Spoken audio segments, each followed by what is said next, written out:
Seigneur, que ton nom soit sanctifié au Canada, au Québec et dans l'Église, dans chaque famille et dans le cœur de chaque croyant. Que ton règne se manifeste dans ton Église.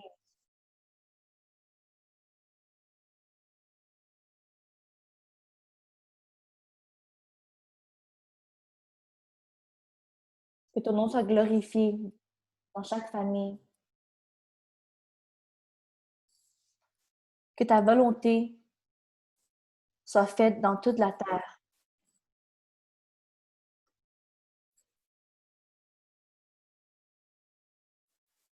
Pas juste dans les familles, mais dans chaque cœur de chaque croyant.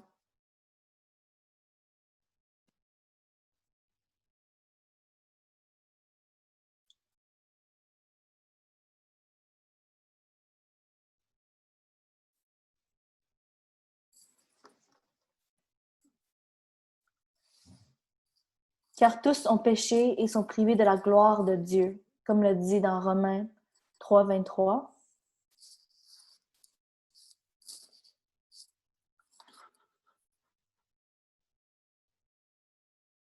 Le peuple, tous se sont séparés du Seigneur qui donne la vie. Le peuple est malade. On voit le COVID. La terre est aussi malade. Elle subit l'inondation, la sécheresse, les sauterelles, les incendies, les ouragans, etc.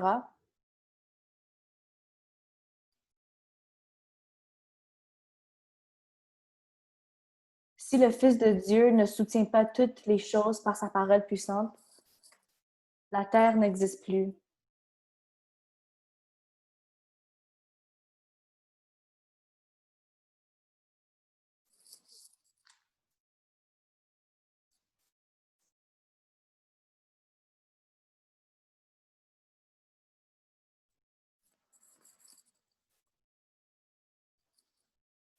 La journée, le jour où tu reviens s'approche, Seigneur. Les désastres, les catastrophes, de plus en plus fréquentes, se démontrent et ça montre que tu reviens bientôt. L'Église doit donc prêcher la bonne nouvelle au monde entier pour servir de témoignage à toutes les nations. Alors viendra la fin, comme le dit dans Matthieu 24, 14.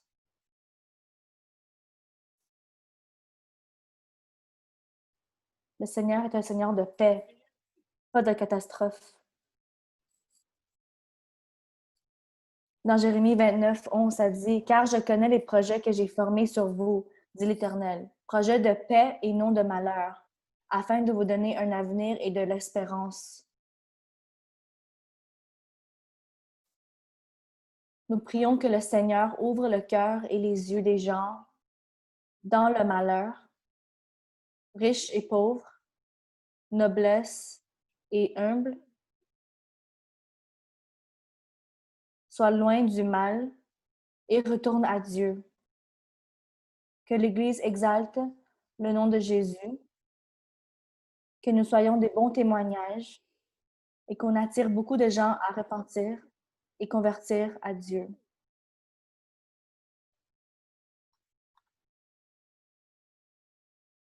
Que tu sanctifies ton Église, que tu bénis ton Église.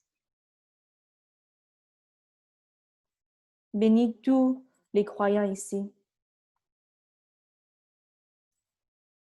Peu importe vieux ou jeune, tu bénis et tu aimes.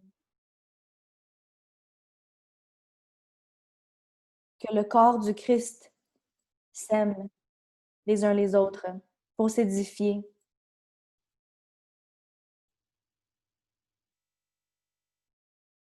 La semaine prochaine, les enfants retournent à l'école. Beaucoup de parents vont aussi travailler. Seigneur,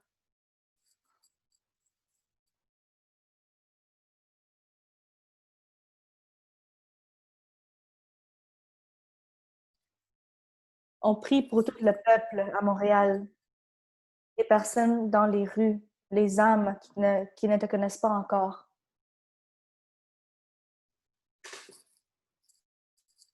On prie pour cette ville.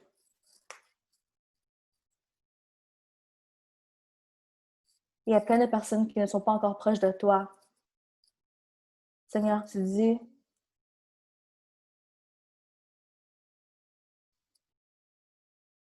s'il y a 5 personnes justes, tu ne détruiras pas la ville.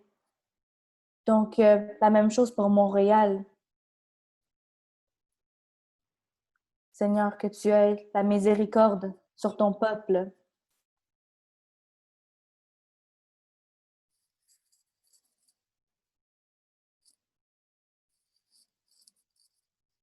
Tu aimes tous les âmes ici, dans cette ville. Tu aimes ton peuple. La maladie des Égyptiens n'a pas été propagée dans le peuple d'Israël. Dans Josée 24, 15, ça dit, moi et ma maison, nous servirons l'Éternel. Seigneur, que tu bénis les enfants des enfants aussi de ton peuple.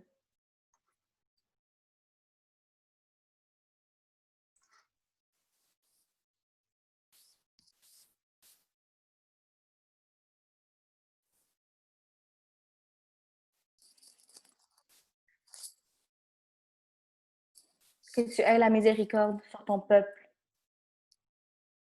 les hommes et les femmes, leurs enfants, que leurs enfants puissent te servir. Seigneur, on te laisse l'Église devant toi, toutes les nécessités, tous les besoins, on les amène devant toi. Nous, on n'a même pas encore commencé à prier, tu nous donnes déjà. Que tous ceux qui viennent ici, qu'ils ne retournent pas avec des mains vides. Merci pour tes serviteurs. Merci pour ton peuple ici. Tu te souviens de leurs larmes. Tu te souviens de leurs souffrances, de chacun de nous. Que ta volonté soit faite sur eux. Seigneur, que tu oins la bouche de ton serviteur qui va prêcher aujourd'hui, qui va parler le message du ciel que toi, tu lui as donné. Que tu bénis le service aujourd'hui. Aussi les élections internes à l'Église. Que tu guides ta famille, que tu guides ta maison, qu'on puisse marcher dans ta voie qui est juste.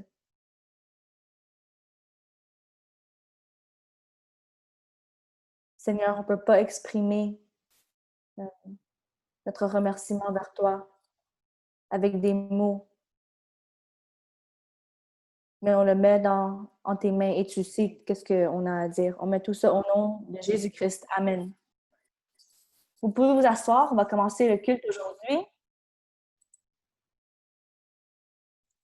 Nous allons lire la parole. La parole d'aujourd'hui est dans 2 Timothée 2, 8 à 13. Donc 2 Timothée 2, 8 à 13.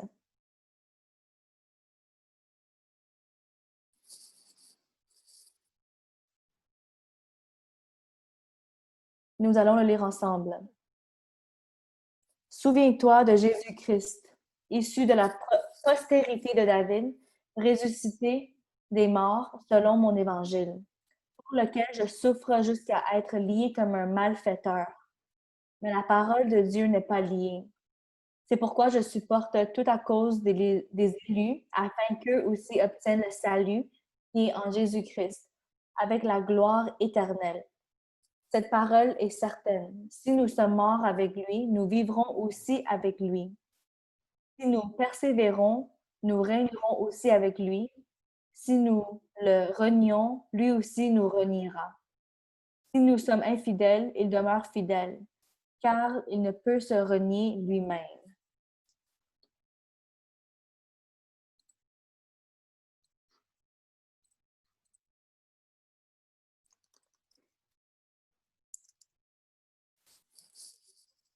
Que le Seigneur nous bénisse avec sa parole aujourd'hui. On va inviter l'ancien Isaac Liu. Donc, on va laisser le temps à lui.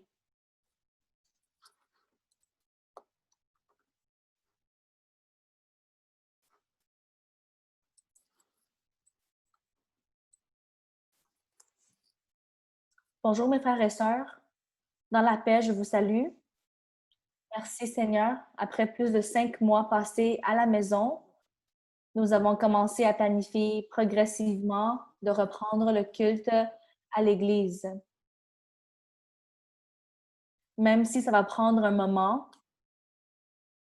on ne sait pas, on va attendre pour combien de temps, mais nous avons déjà vu la miséricorde de Dieu et sa protection.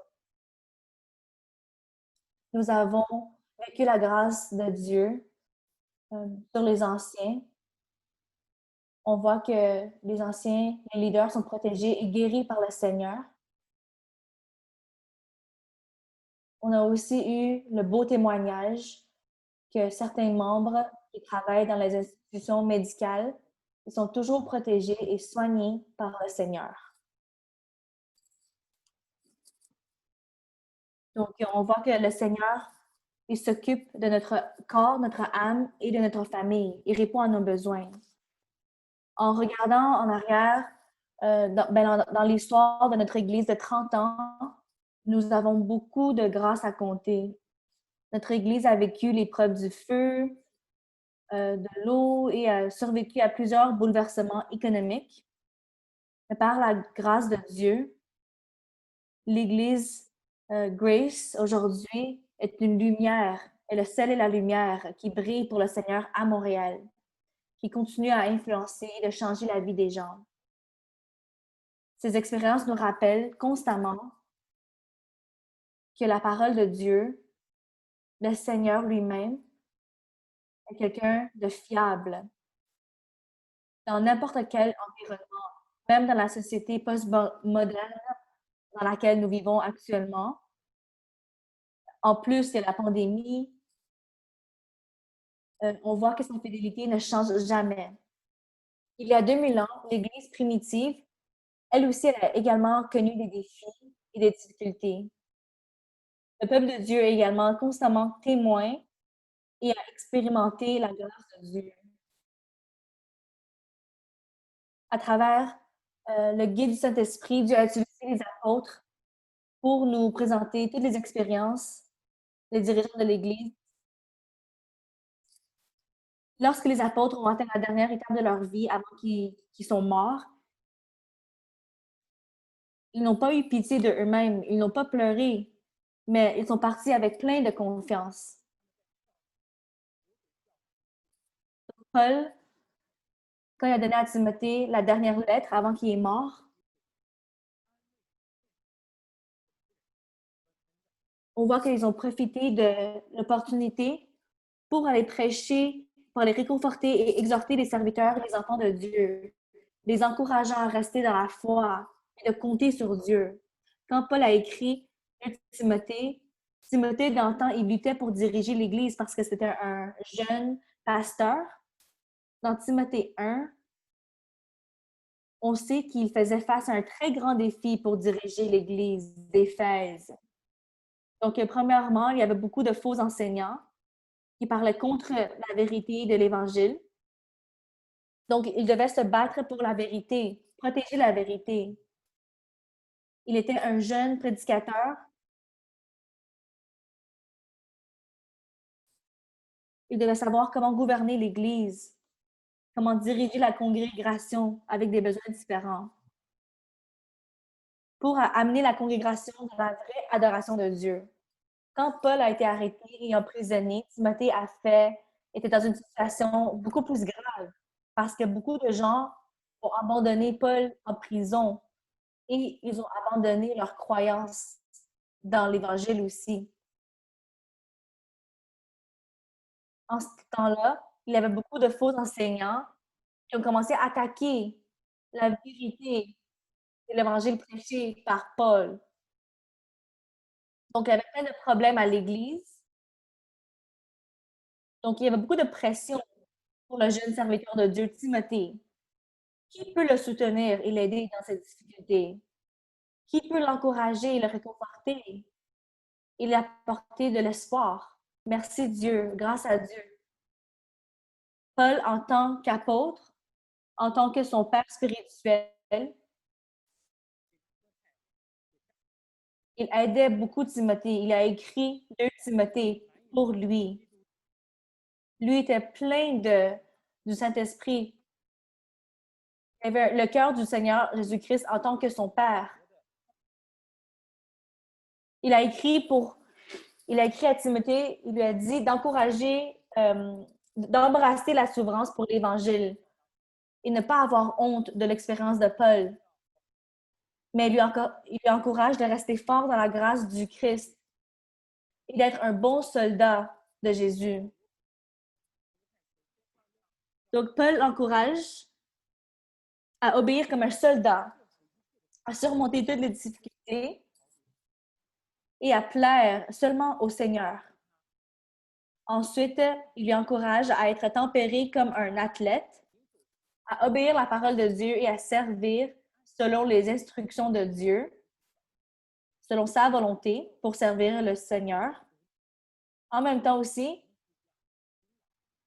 il a encouragé à travailler dur pour le Seigneur comme un fermier, d'attendre patiemment les fruits du travail.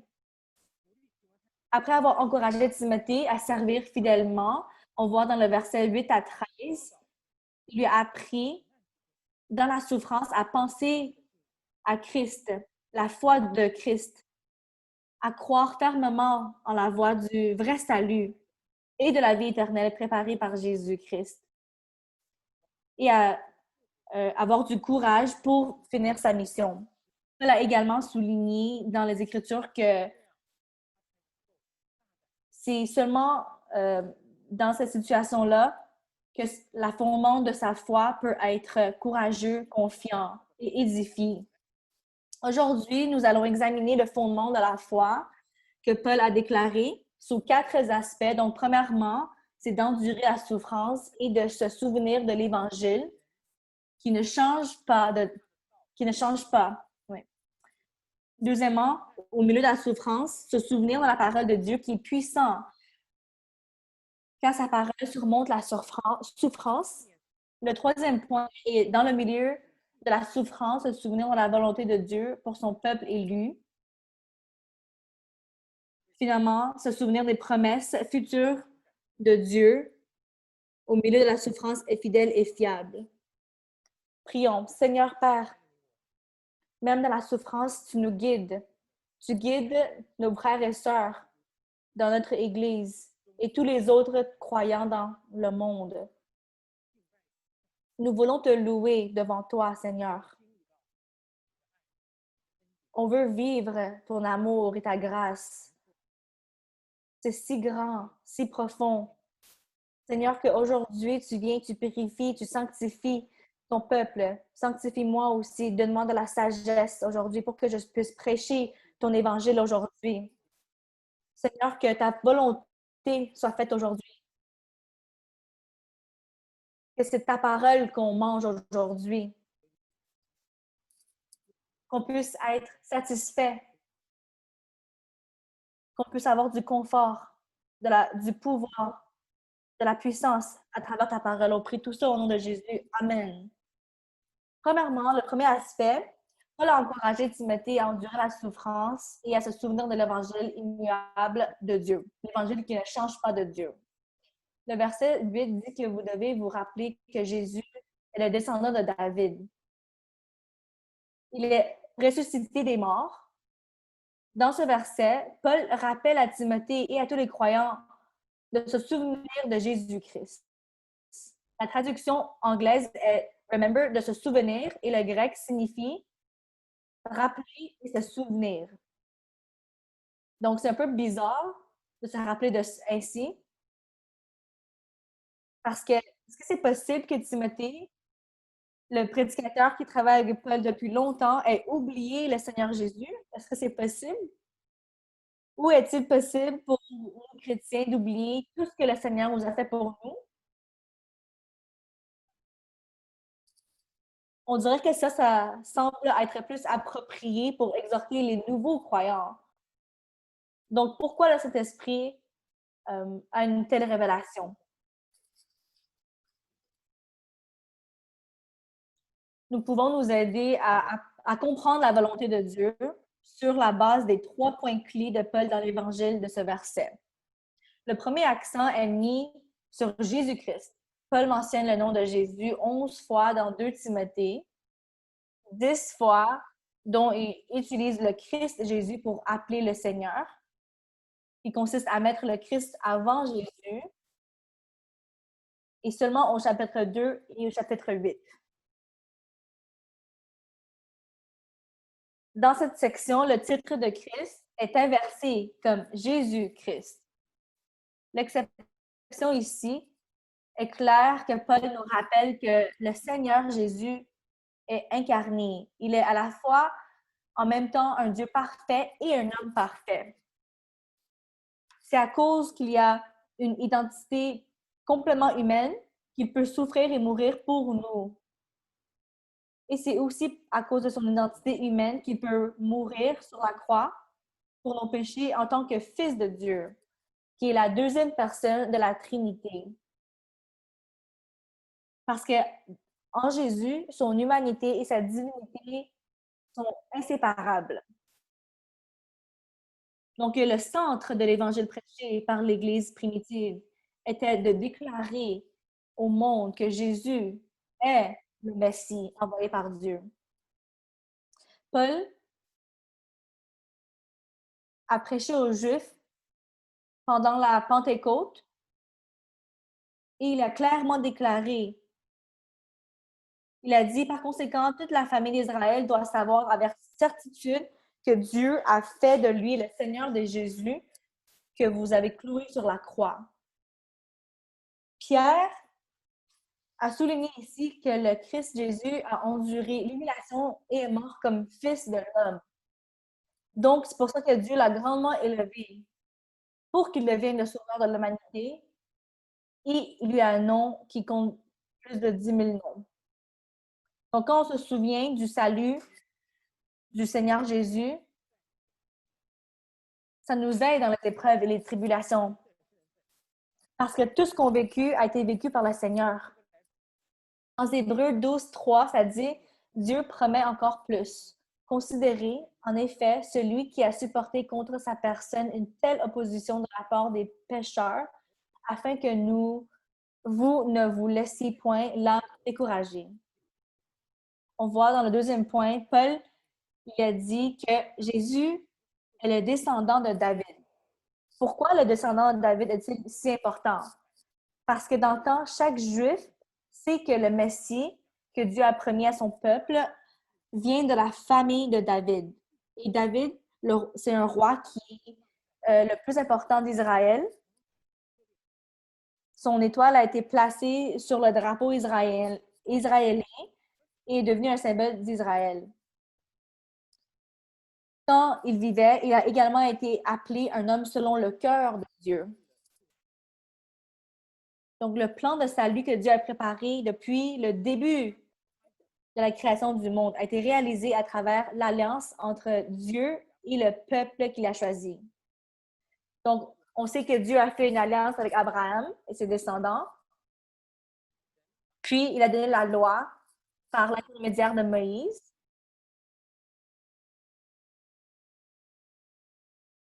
Et il a choisi la maison de David pour avoir une alliance permanente. Dans le chapitre 7 de 2 Samuel, Dieu a promis la maison de David et le royaume de David seront établis pour toujours. Et le royaume des descendants de David sera également établi pour toujours. Lorsque les royaumes israéliens du nord et du sud dans le temps, ils ont été historiquement détruits par l'Assyrie et Babylone. Ensuite, on sait que le peuple a été amené en exil vers les Gentiles. Donc, c'est pour ça que cet accord était très important, était un espoir très important pour les Juifs.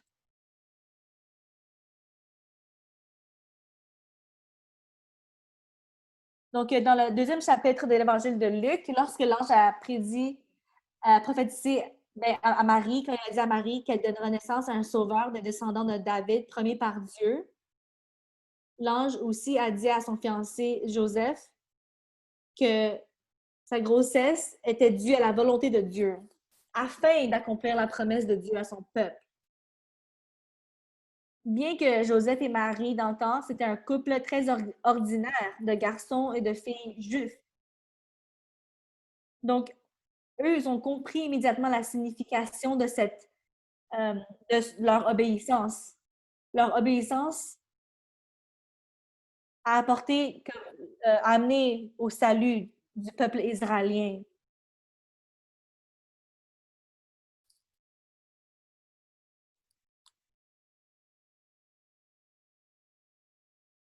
C'est-à-dire,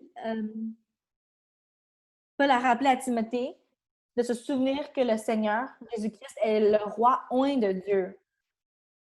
Son autorité gouverne toutes choses. Il est le roi des rois. Il est le roi qui reviendra pour juger la nation des terres. Tout le monde viendra au Seigneur et sera jugé avec justice. Les chrétiens doivent endurer la souffrance au nom de l'Évangile, de sorte que lorsque Jésus revient, ils puissent se tenir devant lui et lui rendre ses comptes. Le troisième point central de l'Évangile est la résurrection de Jésus. Ça dit que Jésus est ressuscité. Présentement, il est en vie. Donc ça, c'est le centre de l'Évangile. Paul dit, si Christ n'est pas ressuscité, notre foi est complètement dénuée. Ce mercredi, j'étais à un funéral d'une des sœurs. On a lu le chapitre 1 Corinthiens, chapitre 15, le verset 14, ça dit, si Christ n'est pas ressuscité, ce que nous prêchons est en vain, et ce que vous voyez est également vain. Paul, dans le même chapitre, il continue à nous rappeler dans les versets 17 à 20, si Jésus n'est pas ressuscité, votre foi est vaine. Vous êtes toujours dans le péché.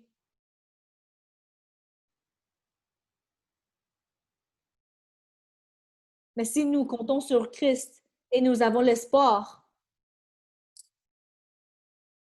en sa résurrection, lui aussi, il nous promet qu'on a la victoire sur la mort. On a le pouvoir sur la mort en tant que notre Sauveur ressuscité.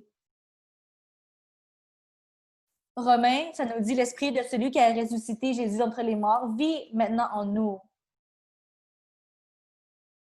Donc, le Dieu qui a ressuscité le Christ d'entre les morts nous rendra également mortels par le Saint-Esprit qui vit dans nos cœurs. Grâce à la résurrection de Jésus, nous pouvons dire que nous sommes libérés de toutes les contraintes, de toute mort, et qu'on puisse entrer dans la nouvelle vie de Jésus-Christ. Pendant le service du funérail, la famille et les amis de cette sœur et toutes les personnes présentées ont été réconfortées et ont vécu le même espoir en la résurrection de Jésus-Christ.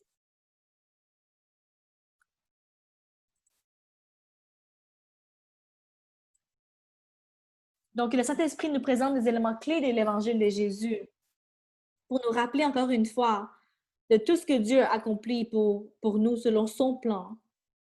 Chacun de nous a eu des hauts et des bas dans notre vie de foi.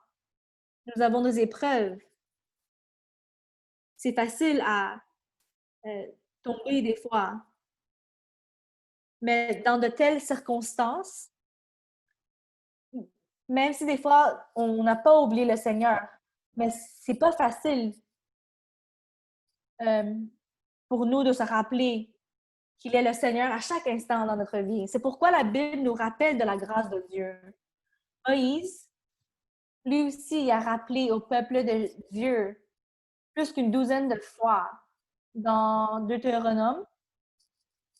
Il leur dit de se rappeler de la grâce de Dieu, que Dieu les a sauvés hors d'Égypte, que Dieu les a guidés dans le désert. Aujourd'hui, nous aussi, on subit des souffrances, mais on sur le salut de Christ. Mes frères et sœurs, cette grâce ne doit pas reposer seulement dans nos esprits, mais aussi dans nos cœurs, nous inspirant en tout temps, dans tous les aspects dans notre vie. Que ça nous encourage à faire face à tous les défis, qu'on compte sur l'Évangile du Seigneur, car l'Évangile dit que Dieu est toujours celui sur qui on peut faire confiance et compter. Donc, examinons le deuxième aspect de ce passage. Paul y souligne que dans la souffrance, la parole de Dieu est puissante, parce que sa parole vaut mieux que la souffrance. La parole de Dieu n'est pas emprisonnée. Paul a dit, moi, je suis en prison, je suis lié comme un prisonnier, mais la parole de Dieu n'est pas. Elle est puissante, elle est toujours crédible dans la souffrance, car elle n'est pas limitée. Ça nous aide à surmonter toute servitude. On doit y penser. Quand Paul a écrit cette épître, il était enchaîné en prison. Et il était très vieux. On peut imaginer qu'il souffrait beaucoup. Peu importe ce qu'il faisait, il était limité par les chaînes. Il n'a pas seulement eu la souffrance physique, mais aussi il souffrait spirituellement. Paul était innocent, mais il était traité comme un prisonnier. Dans un environnement si dur, Paul a déclaré que la parole de Dieu ne sera pas arrêtée. Et la parole de Dieu lui apporte du confort.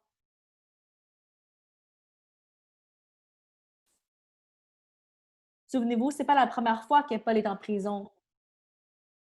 Quand Paul a été emprisonné pour la première fois dans une prison romaine, Paul a dit, par la foi, mes frères, je veux que vous sachiez ce qui m'est arrivé a fait prospérer l'Évangile.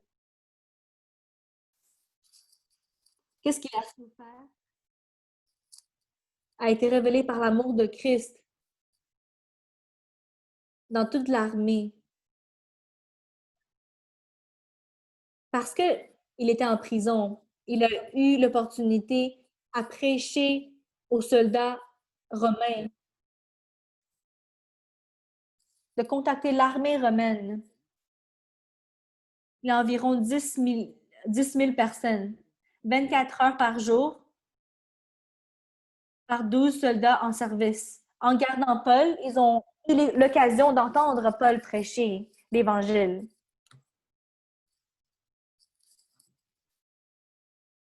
Donc, l'esclavage de Paul, c'était une bonne opportunité pour prêcher l'amour du Christ.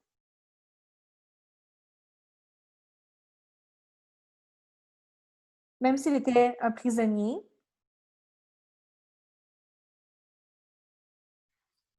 mais pendant les 2 ans qu'il parlait aux soldats romains, il pouvait prêcher l'Évangile. Comme ça dit dans Philippiens, l'Évangile a été répandu à la maison de César. Et selon l'historien juif Joseph, sa femme, qui s'appelle la reine Peia Popea, la reine du roi Néro, était un croyant aussi. Non seulement Paul, Martin Luther, qui a poussé la réforme, lui a écrit le poème Le Seigneur est ma forte garantie. Il a écrit ça dans un environnement dangereux et il était persécuté dans l'année 1527. Il avait une maladie physique.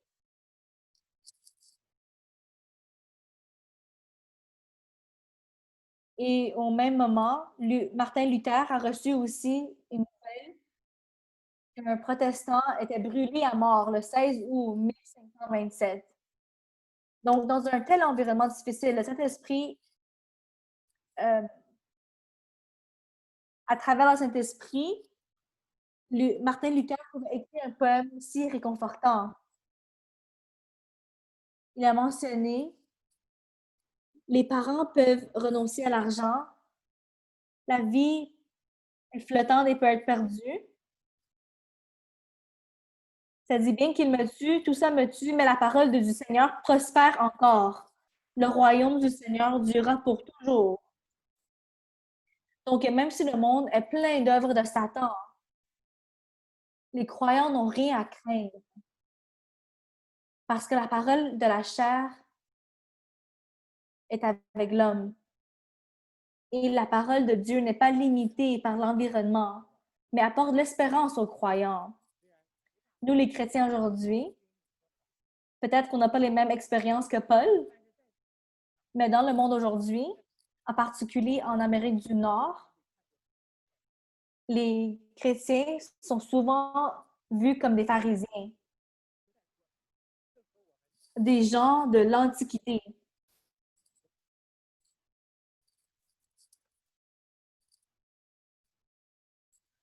Même si nous, les chrétiens, devant Dieu, nous sommes nobles, nous sommes saints et beaux aux yeux du Seigneur. Mais dans le monde, dans les yeux du monde, souvent, nous sommes vus comme des hypocrites, des criminels au niveau moral, des légalistes inhumains.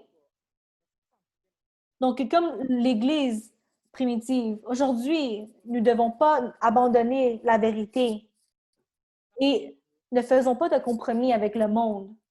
Nous avons besoin de plus de courage pour embrasser la souffrance. Notre confort est que la parole de Dieu n'est pas liée, n'est pas emprisonnée.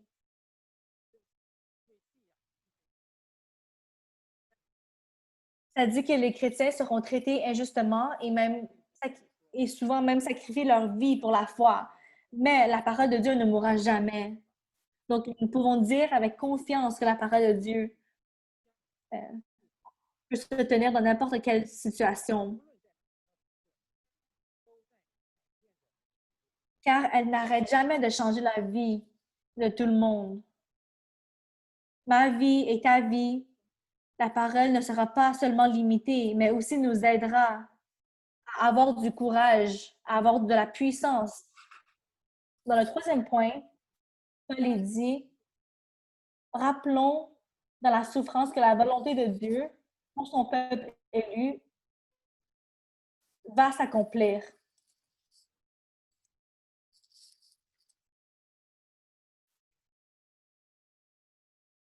Donc, la volonté de Dieu va être promise, va être s'accomplir.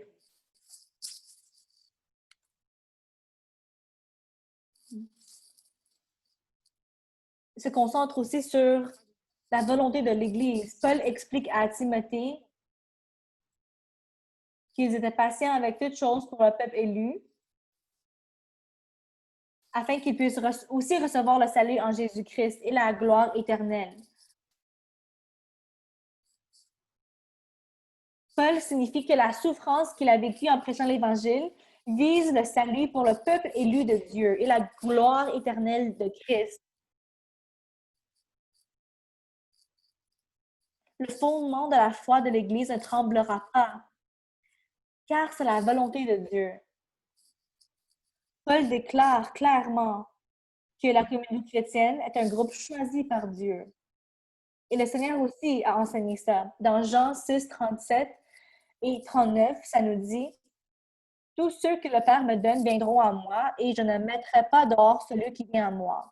Or, la volonté de celui qui m'a envoyé, c'est que je ne perde rien de tout ce qu'il m'a donné, mais que je le ressuscite au dernier jour. » Jésus indique clairement qu'il y a des gens que c'est son Père qui lui a donné, mais le Père ne lui a pas donné tout le monde. Tous ceux que Dieu a donnés au Seigneur Jésus viendront à lui. Et le Seigneur Jésus ne les abandonnera pas. Leur vie est dans l'éternité de Jésus-Christ et est sûre. Aussi, dans Jean 6, 44 et 65, ça dit « Nul ne peut venir à moi. Si le Père ne m'a envoyé, si le Père qui m'a envoyé ne l'attire, et je le ressusciterai au dernier jour. » Et il ajoutait C'est pourquoi je vous ai dit que nul ne peut venir à moi si cela a été donné par le Père. Jésus a répété la même vérité, que personne ne peut venir au Seigneur Jésus par sa puissance et sa volonté, mais c'est son Père qui choisit. Donc, si Dieu a déjà choisi son peuple et lui, pourquoi on doit évangéliser d'abord? Est-ce qu'on doit encore prêcher s'ils sont déjà sauvés? Dieu a ordonné à son peuple. Dans la Bible, ça dit qu'il devrait être sauvé par quelqu'un qui a prêché l'Évangile et a entendu l'Évangile. Donc, on voit ici que Paul doit souffrir pour prêcher, pour que le peuple et lui soit sauvé. On voit aussi dans Actes 18, 9 à 10, ça dit, le Seigneur dit à Paul en vision pendant la nuit, ne crains point, mais parle, et ne te tais point, car je suis avec toi, et personne ne mettra la main sur toi pour te faire du mal. Parle, car j'ai un peuple nombreux dans cette ville. Donc, ça, c'est dans le temps quand Paul était venu à Corinthe pour prêcher l'Évangile. Paul continuait à prêcher pour que ceux qui sont dans la ville, que le Père a donné au Fils de Dieu, puissent être sauvés.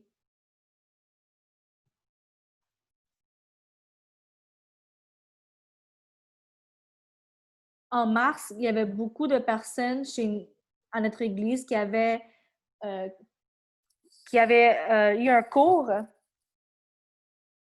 parlait des personnes qui envoient, des églises qui envoient des serviteurs pour prêcher.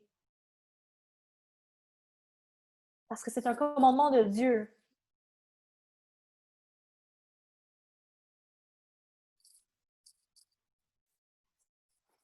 Donc, dans le cours, ça disait ça. Dans chaque nation, il y a des élus.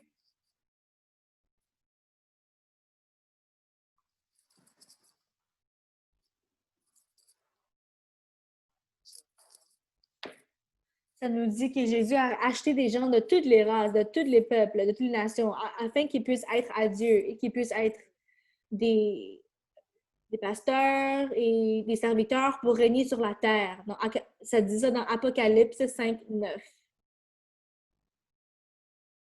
Donc, les personnes qu'il a élues, il va les protéger.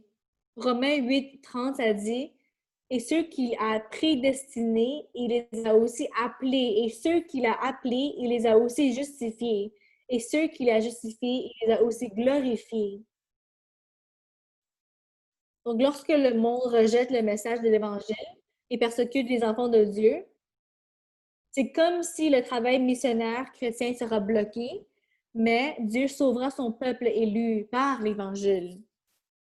Et Dieu va ouvrir la voie à son Évangile dans le monde, afin que son peuple élu reçoive ce que sa volonté a ordonné. Il y a plusieurs années, la famille Benson, un traducteur de la Bible, conduit ça dans la montagne du Pérou. Quand ils ont fait un détour, ils rencontrent un groupe de terroristes qui s'appelle eux-mêmes le Sentier lumineux. Ils ont sauté du camion en agitant avec des fusils. Ils ont encerclé la voiture de Benson et ils leur ont ordonné de sortir de la voiture. Sa femme pensait que nous allons probablement mourir aujourd'hui. Les terroristes les amènent dans les villes voisines. Et sur le chemin, la femme, elle avait très peur et elle avait beaucoup de pression aussi. Elle avait eu le sentiment qu'elle devait prier et chanter de la poésie, chanter les hymnes de Dieu. Le Saint-Esprit lui a rappelé la parole de Dieu. Ça dit, Dieu est sur le trône de louange d'Israël. Mais elle dit au Seigneur, mais Seigneur, je ne sais pas comment te louer maintenant. Dans une telle situation présentement, Dieu lui dit, tu peux chanter avec des hymnes. Donc, elle commençait à chanter.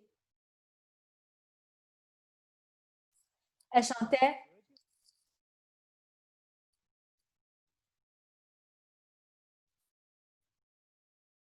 ça disait que je comptais sur toi. Elle chantait, je compte sur toi, Seigneur, quand il y a des moments difficiles. Et elle a vraiment senti l'amour de Dieu.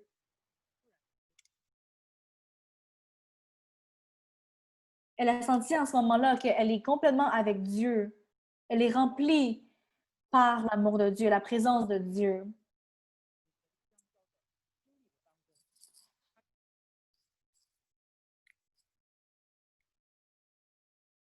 En chantant ça, elle a vraiment compris que Dieu a sa vie.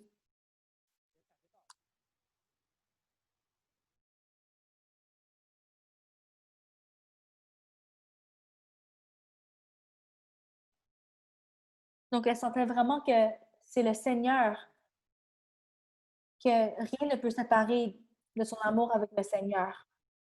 Donc, dans cette nuit-là, les rebelles, les terroristes ont accidentellement libéré la famille, mais ils ont confisqué leur voiture,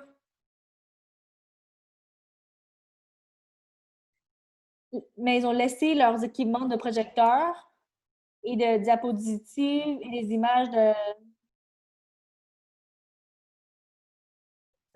Donc, c'était une partie du matériel du film La biographie de Jésus, qui est basée sur l'évangile de Luc.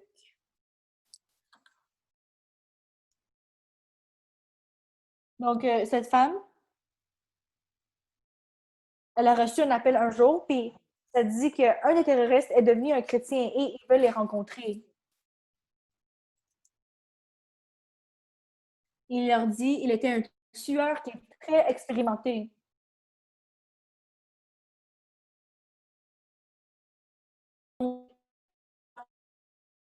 Temps, c'était de tuer ces deux personnes.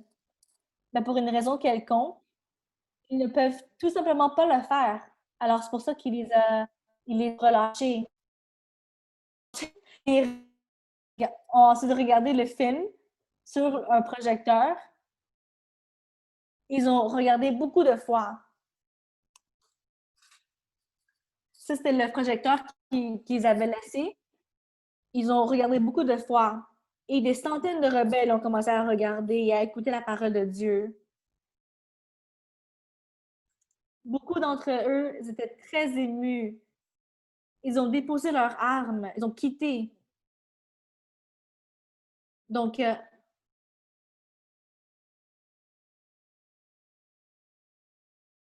leurs anciens ennemis se tenaient devant eux et ils leur disaient, pardonnez-moi tout ce qu'on a fait de vous. Donc, ensuite, la famille Benzine a pu retourner au village et terminer la traduction du Nouveau Testament. Donc, on voit peu importe comment le monde change, peu importe combien de souffrances, mais Dieu veut qu'on soit dans son royaume et il amène son peuple élu à son royaume. Dans les versets 11 à 13, Paul utilise un hymne pour rappeler à Timothée la fidélité et la fiabilité de la promesse de Dieu.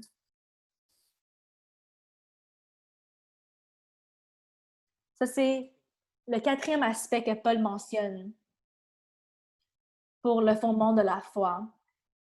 Donc, on voit que la volonté de Dieu est de donner le salut et la gloire éternelle au peuple élu. Paul nous indique précisément c'est quoi notre espérance pour l'avenir. Donc, il y a 4 lignes.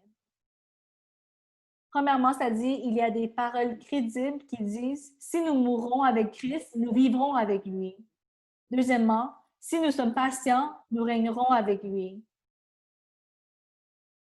Si nous le régnons, il nous règne. Pardon, si nous ne le reconnaissons pas, il ne nous reconnaîtra pas. Quatrièmement, même si nous ne croyons pas, il est fidèle, parce qu'il ne peut pas se régner lui-même. Donc, l'homme n'est pas complètement passif pour accepter l'arrangement, pour accepter Dieu, mais pour écouter l'Évangile afin d'être sauvé. On sait que Dieu a la souveraineté pour se préparer pour le salut. L'homme aussi a aussi la pleine responsabilité dans le salut. Mais la relation entre les deux n'est pas 50% et 50%, mais 100% et 100%. Une relation complète et complète.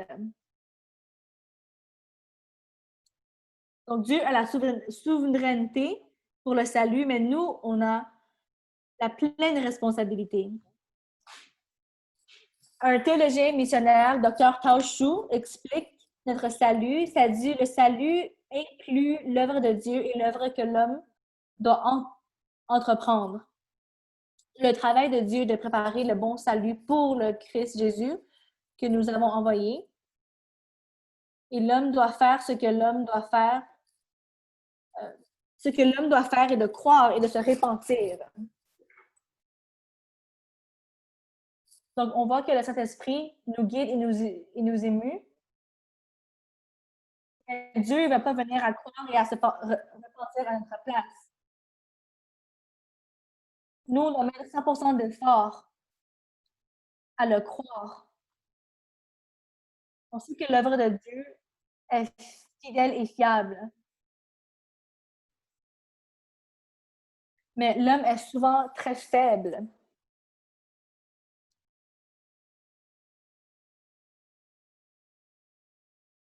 Paul, il dit dans les versets, si nous mourons avec Christ, si nous pouvons être patients, si nous ne le reconnaissons pas, et si nous perdons la foi,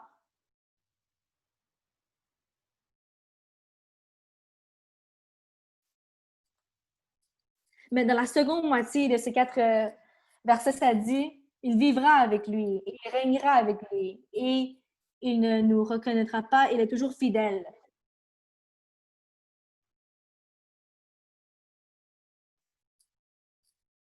Dans 1 Corinthiens, il rappelle au peuple de Dieu que les apôtres ont établi le fondement de la foi, qui est Jésus.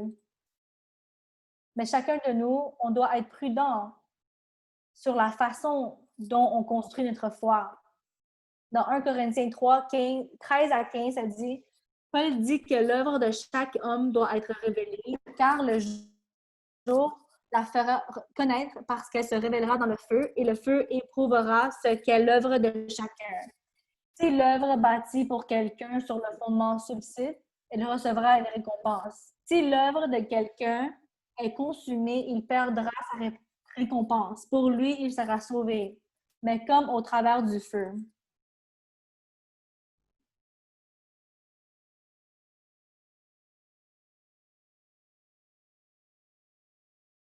Donc, on voit que Paul,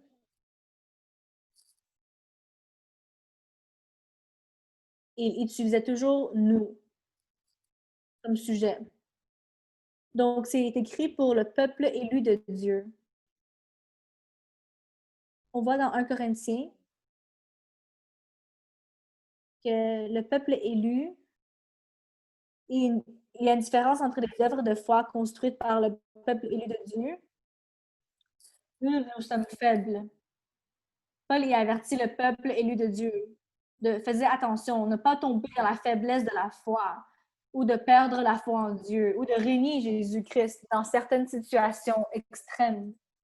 Quand nous sommes faibles et on échouons, nous devons confesser à Dieu et repentir et nous rappeler de la promesse de Dieu, qu'il est fidèle et juste, qu'il peut nous pardonner de nos péchés, nous sauver de toute iniquité.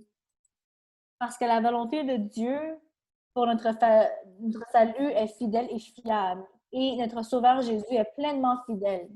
Il ne peut pas nier sa propre fidélité et nous abandonner. Parce que c'est sa nature. La fidélité est la propre nature de Dieu. On voit quand on a besoin de l'espérance, Dieu nous ajoute de la grâce dont nous avons besoin dans la souffrance pour nous aider à regarder les promesses de Dieu. Donc, la vie chrétienne, mes frères et sœurs, n'est pas un marathon de 100 mètres. Pardon, la vie chrétienne est un marathon. Des fois, c'est difficile de rejoindre le marathon, mais on a besoin de la foi. On a besoin du Seigneur Jésus dans les épreuves. Merci Dieu. L'apôtre Dieu, dans la prison, le dernier moment de sa vie, nous rappelle que dans la souffrance, il faut garder l'évangile constant de Dieu, montrer la puissance de sa vérité. Rappelez-nous que la volonté de Dieu, vivant dans le peuple élu, sera enfin accomplie. Il faut croire en sa bonne promesse qui vont être accomplies et que Dieu lui-même est fidèle et fiable. Car il est notre fondement. Au milieu de la souffrance, continuons à le regarder. Que nos vies soient comme l'apôtre Paul, que quand, à la fin de notre vie, qu'on n'ait pas le soupir ou la perte d'espérance, mais pour qu'on ait la confiance à déclarer que j'ai mené la bonne bataille.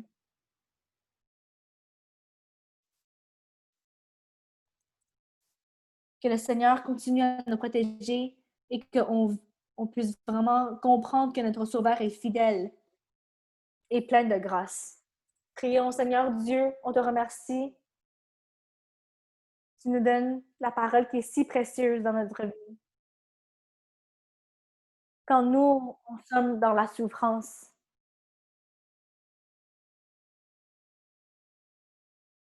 quand on soupire à toi, Seigneur, quand il y a plusieurs difficultés dans l'Église, qu'on puisse avoir de l'espoir, qu'on puisse avoir ta puissance, qu'on puisse se rappeler les uns les autres de Jésus-Christ, notre Sauveur, qu'on puisse être ton témoignage dans le monde, que tu reçois toute la gloire. Je prie tout ça au nom de Jésus. Amen.